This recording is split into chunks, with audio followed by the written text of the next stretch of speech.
Hello everyone, घटना चक्र भूगोल में आप सभी को स्वागत करती हूँ। पृथ्वी को सूर्य की परिक्रमा करने में लगते हैं लगभग, इसका आंसर हो जाएगा बी। पृथ्वी को सूर्य की परिक्रमा करने में 365.25 दिन या 365 दिन 6 घंटे 9 मिनट और 9.51 सेकेंड का समय लगता है। इसे सौर वर्ष कहा जाता है।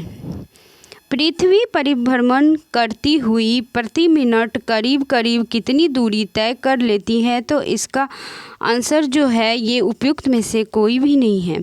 पृथ्वी की विषुवत रेखा की परिधि लगभग 490.28 किलोमीटर है।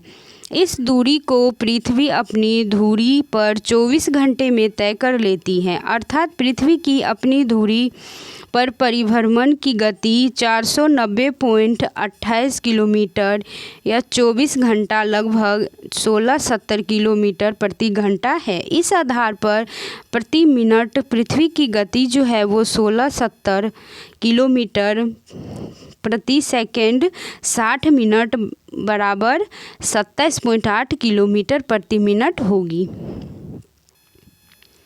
पृथ्वी एवं सूर्य के बीच अधिकतम दूरी होती है, तो इसका आंसर हो जाएगा ए।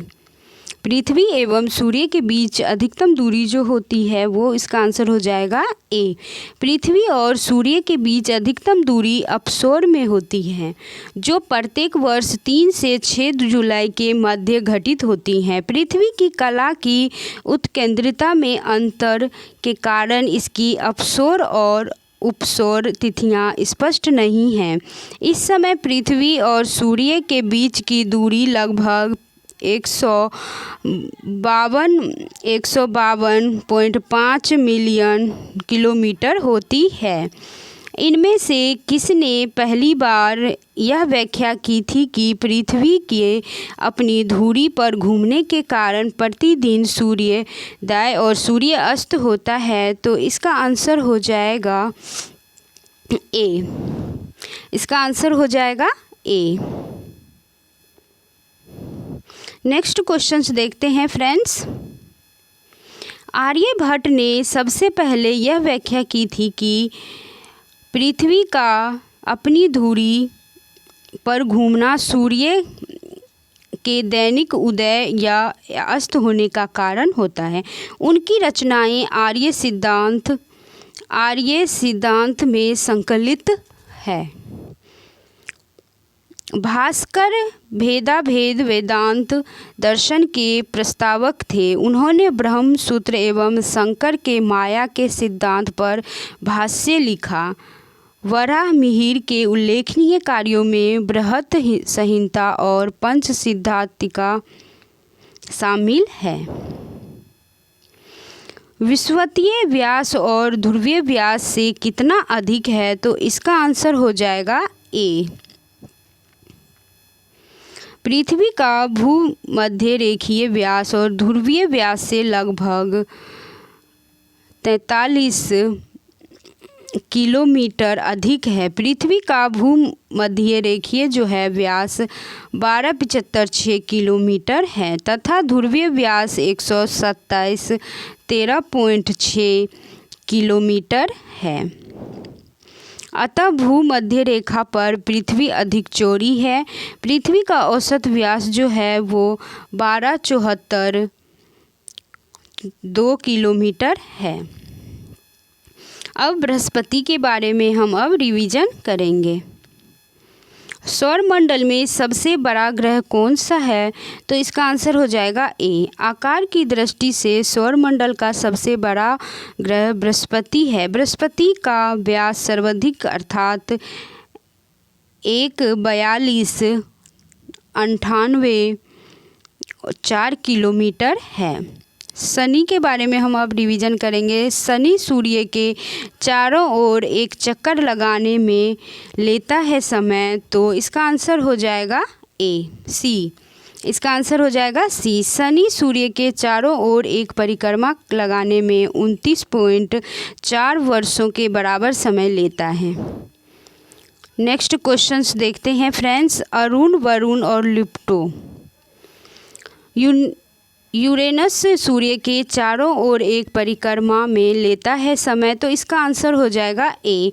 अरुण ग्रह सूर्य के चारों ओर एक परिक्रमा करने में 83.7 या 84 वर्षों का समय लेता है, जबकि अपने अक्ष पर 17.2 घंटों में एक चक्कर पूरा करता है।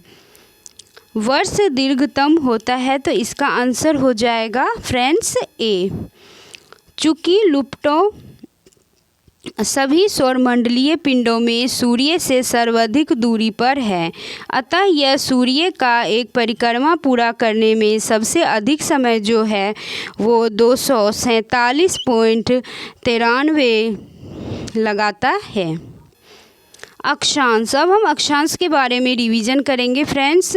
सर्वाधिक उत्तरी दक्षिणी अक्षांशीय लंबाई वाली सीमा वाला देश जो है उसका आंसर हो जाएगा बी। चिली देश का सबसे लंबा उत्तर दक्षिण अक्षांशीय विस्तार है।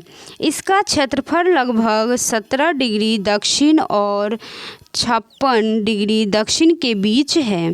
ग्लोब पर 1 डिग्री के अंतराल पर खींची गई अक्षांश रेखाएं जो है वो कितनी है, तो इसका आंसर हो जाएगा ए।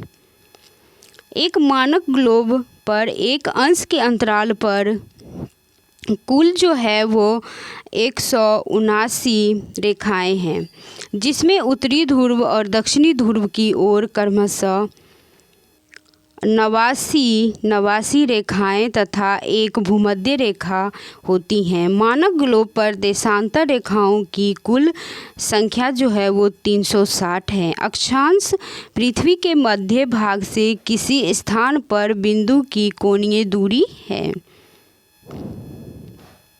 देशांतर के बारे में हम अब रिवीजन करेंगे। किस रेखांश पर भारतीय मानक समय अपनाया जाता है, तो इसका आंसर हो जाएगा बी।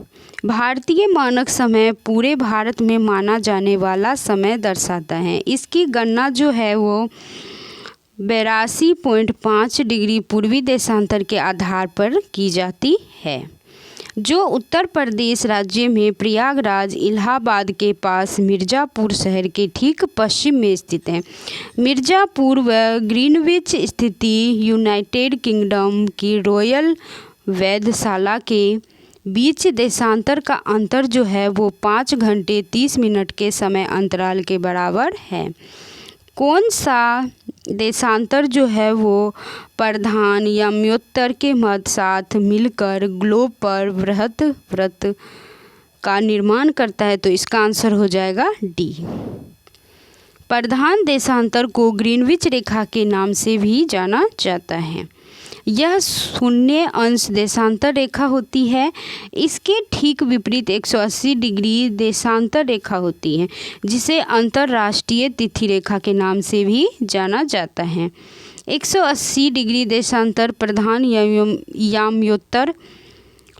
याम्योत्तर के साथ मिलकर ग्लोब पर बृहत वृत्त पूर्ण वृत्त का निर्माण करता है।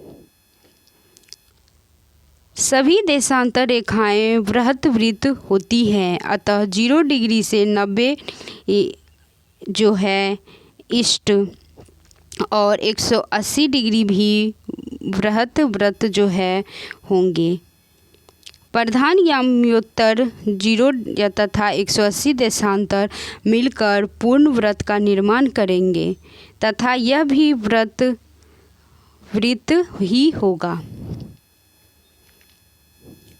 90 डिग्री पूर्वी देशांतर पर स्थित थिम्पू, ये जो भूटान का स्थानीय समय निर्धारित कीजिए, वह ग्रीनविच 0 डिग्री में दोपहर 12 बजे का समय है, तो इसका आंसर हो जाएगा बी। सामान्यतः 1 डिग्री देशांतर पर 4 मिनट का अंतर होता है, अतः 90 डिग्री देशांतर पर 90 × 4 = 360 मिनट या 6 घंटे का अंतर होगा। इसलिए 90 डिग्री पूर्वी देशांतर पर स्थित थिम्पू का स्थानीय समय 6 PM होगा, जब ग्रीनविच 0 डिग्री में दोपहर के 12 बज रहे होंगे। Thank you so much friends video देखने के लिए।